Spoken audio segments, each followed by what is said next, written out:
झाला ना मस्त खमंग खरपूस मऊ लुसलुशीत.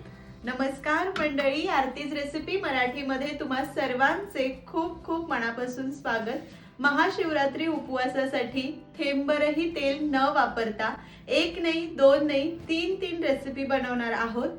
संपूर्ण थाळीच आहे, गोडाचा सुद्धा पदार्थ आहे, अगदी साध्या सोप्या पद्धतीने. चला करूया. रताळे आणि बटाट्याचा पराठा करण्यासाठीचे साहित्य पाहूया. 2 लहान आकाराचे रताळे उकडून घेतले, एक मोठा घेतला तरीही चालेल. 2 मध्यम आकाराचे उकडलेले बटाटे, अर्धा टीस्पून जिरे, अर्धा टीस्पून साखर, 2 ते 3 हिरव्या मिरच्या मिक्सरला भरड केलेली आहे, चवीनुसार मीठ, अर्ध्या लिंबाचा रस लागणार आहे, थोडीशी कोथिंबीर घेतलेली आहे आणि त्यासोबत 1.5 कप साबुदाणा आहे, थोडंसं तूप आपल्याला लागेल. पराठे करण्यासाठी आपल्याला साबुदाण्याचं पीठ करायचंय. त्यासाठी साबुदाणे भाजून घ्यायचे. 1.5 कप साबुदाणे फक्त कापडाने पुसून घेतलेले आहे, हे साबुदाणे घालायचे.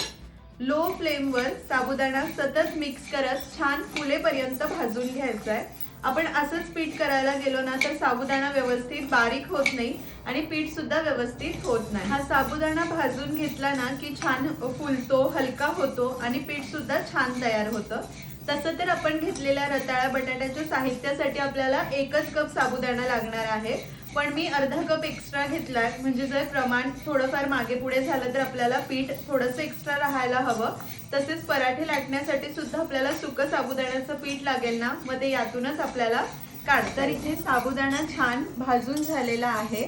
हलका चटचट फुललेला आवाज सुद्धा यातून येतोय आणि हा छान फुललेला सुद्धा आहे. साबुदाणा स्वच्छ कोरड्या ताटामध्ये काढून घेऊ आणि याला गार करून घ्यायचा. गरम गरम असताना याचं पीठ व्यवस्थित होत नाही, कारण गरम असताना हा वातड असतो.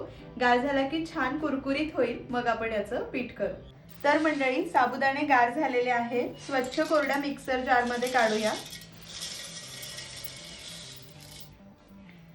साबुदाणे कमी आहे, मिक्सरचं जारही मोठं आहे, म्हणून एका वेळेलाच घातले. आता मिक्सरला शक्य होईल तितकं छान पीठ करून घेऊ. छान बारीक असं पीठ करून घेतलेलं आहे. हे पीठ ना आपण बारीक चाळणीने चाळून घेऊया, म्हणजे जर थोडाफार जाडसर साबुदाणा राहिला असेल तर ते वरचेवर निघून जाईल. ही बारीक मैद्याच्या चाळणीने मी चाळते. तुम्ही हलक्या जाडसर चाळणीने चाळलं तरीही चालेल, पण खूप रवाळ पीठ नको. पीठ छान मी चाळून घेतलं. साधारण लहान चमचाभर जाडसर राहिलेलं आहे. हे काय बारीक होणार नाही, हे काढून टाकते आणि छान असं बारीक साबुदाणा पीठ आपलं तयार झालं. आता पराठे करण्यासाठी उकडलेला बटाटा आपण किसून घेऊया. सोबत रताळे सुद्धा किसून घ्यायचे आहे. दोन्ही बटाटे किसून घेते.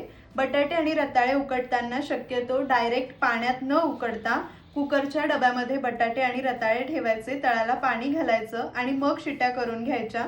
म्हणजे रताळा आणि बटाटे एक्स्ट्राचं पाणी ओढून घेत नाही आणि मग आपलं मिश्रण सैल वगैरे होण्याची शक्यता राहत नाही. छान असे हे रताळे सुद्धा मी किसून घेते. यामध्ये घालायचं आता चवीनुसार मीठ, मिरचीची भरड, थोडीशी साखर, नको असल्यास स्किप करू शकतात, जिरे, कोथिंबीर आणि अर्ध्या लिंबाचा रस. लिंबाचा रस आणि साखर घातली की चव खूप मस्त अशी चटपटीत लागते. आता हे सगळं व्यवस्थित एकजीव करून घेऊया. तुम्हाला मिरचीच्या ऐवजी लाल तिखट वापरायचं असल्यास तुम्ही लाल तिखट वापरलं तरीही चालेल. हे सगळं छान असं एकजीव करून घेतलं. आता तयार करून घेतलेलं साबुदाणा पीठ थोडं थोडं करून घालायचं आणि मळून घ्यायचं. आपल्याला छान पराठा लाटता येईल या कन्सिस्टन्सीचं होईपर्यंत हे छान मळायचं. थोडं थोडं पीठ घालून छान असं मळून घेते. एक महत्त्वाची गोष्ट मंडळी, जेव्हा कधी उपवासाचे पदार्थ दाखवते आणि जिरे आणि कोथिंबीर घातली की कधी कधी कमेंट येतात की उपवासाला कुठे जिरे आणि कोथिंबीर खातात का. तर काही भागामध्ये उपवासाला जिरे आणि कोथिंबीर खाल्ले जातात, म्हणून आज मी घातले. तुम्हाला नको असल्यास तुम्ही नाही घातले तरीही चालेल. हे आता आपण छान मळून घेऊया. इथे पीठ मी छान असं मळून घेतलेलं आहे आणि हे जे एक्स्ट्रा आपण अर्धा कप साबुदाणे घेतले होते त्यातलं हे उरलंय. आता हे पराठे लाटताना आपण वापरूया. आता 5च मिनिटाला झाकून ठेवू आणि लगेच पराठे करायला घेऊ.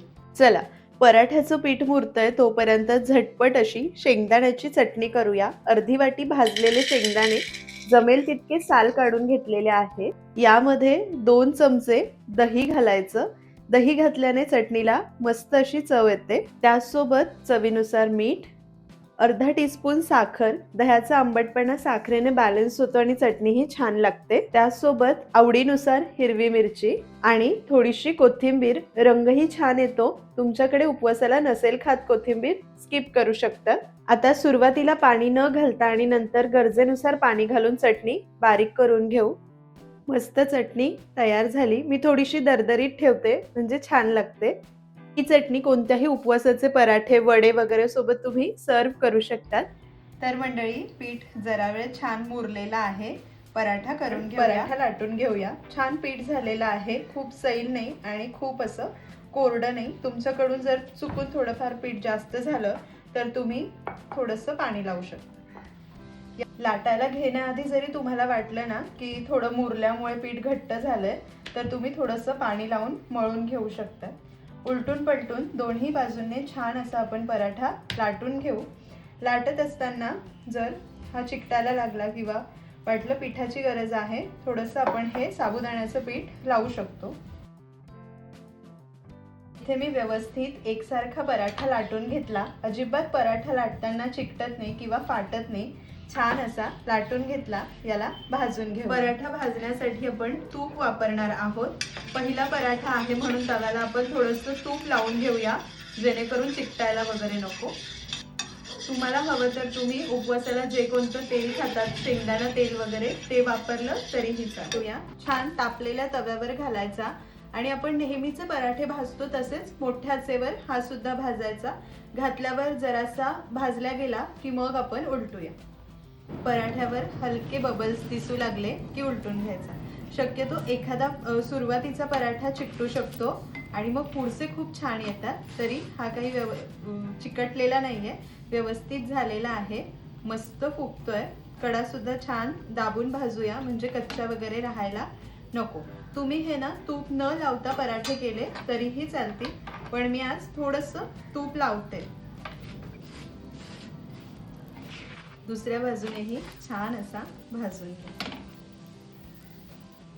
तर खरपूस होतात हे पराठे. हा सुद्धा पराठा मस्त खरपूस झालेला आहे. सगळेच पराठे आता या पद्धतीने लाटून घेते. तसं तर तव्यावर एक पराठा भाजेपर्यंत आपला पुढचा लाटून होतो, पण आता मी तुम्हाला दाखवते ना, त्यामुळे अगदी भरभर होतात. उपवासाला ती साबुदाणा खिचडी किंवा तेलकट पदार्थ नको वाटल्यास हे पराठे उत्तम पर्याय आहे.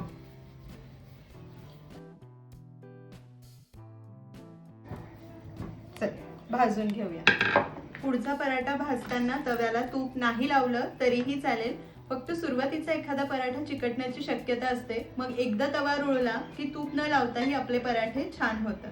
मस्त हा पराठा सुद्धा भाजला जातोय. बाजू पलटली ना की लगेच मस्त फुगायला लागतो. किती सुंदर खरपूस होतोय आणि सुगंधानं मंडळी खूप छान येतोय. रताळ्याचा गोडवा, मिरची आणि ते सगळं इतकं छान खमंग हा सगळा बेत जमून येतो ना, पराठे खूप मस्त लागतात. आता एरवी सुद्धा आठवड्यात उपवास असतात ना, तेव्हा वेळ असला की मी हे पराठे जरूर करते. रताळे नसले तर नुसता बटाटा घालूनही करते. छान होतं. आहा, किती सुंदर झालेला आहे. घमघमाट पसरलाय. आता तुम्हाला किती खरपूस हवाय त्यानुसार तुम्ही भाजून घ्या. मी हे दुरडीमध्ये काढून घेते. तुम्ही हवं तर एखाद्या जाळीवर काढून घ्या किंवा गरमागरम सर्व करा. आपले पराठे झाले, चटणी झाली. आता झटपट अगदी 10 मिनिटात तयार होणारी क्रीमी साबुदाणा खीर करून घेऊया. हे साबुदाणा खीर करण्यासाठी लागणारे साहित्य पाहूया. अर्धा कप साबुदाणा होता. एक 4 ते 5 तास भिजवला. मस्त भिजलेला आहे. फुलून तो दुप्पट होतो तर 1 कप झालाय. अर्धा कपला थोडी कमी इतकी साखर घेतलेली आहे. 1 टीस्पून साजूक तूप लागेल. पाव टीस्पून वेलची पूड, आवडीनुसार सुकामेवा आणि अर्धा लिटर आपल्याला दूध लागणार आहे. साबुदाण्याची खीर करण्यासाठी कढईमध्ये 1 टीस्पून साजूक तूप घ्यायचं. तूप छान असं गरम होऊ द्यायचं आणि कढईला या पद्धतीने सगळीकडून फिरवून घ्यायचं, जेणेकरून साबुदाणे कढईला चिकटणार नाही. शक्यतो जाड तळाचीच कढई घ्यायची, म्हणजे खीर सुद्धा तळ धरणार नाही आणि करपणार नाही. आता यामध्ये चिरलेला सुका मेवा घालायचा. बदाम, काजू आणि पिस्ते आहे. तुम्ही तुमच्या आवडीनुसार सुकामेवा घेऊ शकतात आणि प्रमाण सुद्धा कमी जास्त करू शकता। सुकामेवा हलका तांबूस होईपर्यंत परतून घेऊया। सुकामेवा छान असा हलका तांबूस झालेला आहे। यामध्ये आता भिजवलेले साबुदाणे घालायचे। साबुदाणा साधारण मिनिटभर तुपामध्ये छान परतून घेऊया। आता यामध्ये दूध घालायचंय। अर्धा कप साबुदाणा होता, त्यासाठी मी अर्धा लिटर इथे दूध घेतलेलं आहे। फुल क्रीम दूध आहे। दूध आधी तापवलेलं घ्यायचं, गरम किंवा गार कसंही चालेल, फक्त आधी तापवलेलं असावं, कच्चं दूध घालू नका। व्यवस्थित एकजीव करायचं। उकळी यायला लागलेली आहे। खीर शिजली की नाही कसं कळतं, तर आता साबुदाणा कच्चा आहे तर वरती तरंगतोय। खीर शिजायला लागली की साबुदाणा तळाला बसायला लागतो, म्हणजे समजायचं खीर शिजलेली आहे। तर लो फ्लेमवर खीर आता आपण मस्त शिजवून घेऊया। फक्त शिजत असताना मध्ये मध्ये तळापासून मिक्स करायचं, म्हणजे खीर तळ धरणार नाही। तुम्हाला हवं तर या स्टेजला तुम्ही थोडंसं केसर सुद्धा घालू शकतात। आता खीर शिजवून घेते। तर मंडळी, खीर इथे छान एक 4 ते 5 मिनिटे शिजली। तुम्ही पाहू शकतात आधीपेक्षा छान दाटसर झाली आहे। साबुदाणा सुद्धा मस्त फुललेला आहे। आता आपल्याला यामध्ये साखर घालायची। साखर घातलेली आहे। साखर तुम्ही तुमच्या आवडीप्रमाणे कमी जास्त करू शकता। साखर घातल्यानंतर व्यवस्थित एकजीव करायचं। साखर घातली ना की खीर परत थोडीशी पातळ होते आणि परत एक 3 ते 4 मिनिटे आपण, किंवा तुम्हाला किती दाटसर हवंय त्यानुसार शिजवून घ्यायची। सुरुवातीला खीर शिजत असताना साखर घालायची नाही। सुरुवातीला जर घातली ना तर खिरीचं टेक्स्चर चिकट होतं, म्हणून खीर शिजली की मग साखर घालायची। आणि यामध्ये पाव टीस्पून वेलची पूड घालायची आहे। तुम्ही उपवासाला वेलची पूड खात नसल्यास नाही घातली तरीही चालेल, काही हरकत नाही। व्यवस्थित एकजीव करून घेऊया आणि खीर अजून एक 2 ते 3 मिनिटे शिजवून। इथे आपली मस्त साबुदाणा खीर तयार झाली। साखर घालून सुद्धा मी 2 ते 3 मिनिटे अजून शिजवली। यापेक्षा जास्त घट्ट करायची नाही, कारण जशी जशी ही गार होते तशी तशी अजून घट्ट होत जाते। ही कन्सिस्टन्सी परफेक्ट आहे।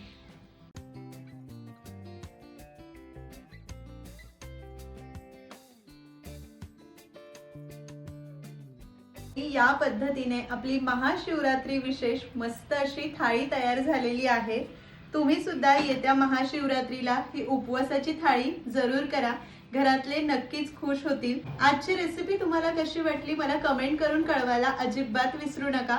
तुम्ही या महाशिवरात्रीला करणार आहात का ते सुद्धा सांगा। रेसिपी आवडली असेल तर माझ्या मोटिवेशनसाठी प्लीज एक लाईक करा।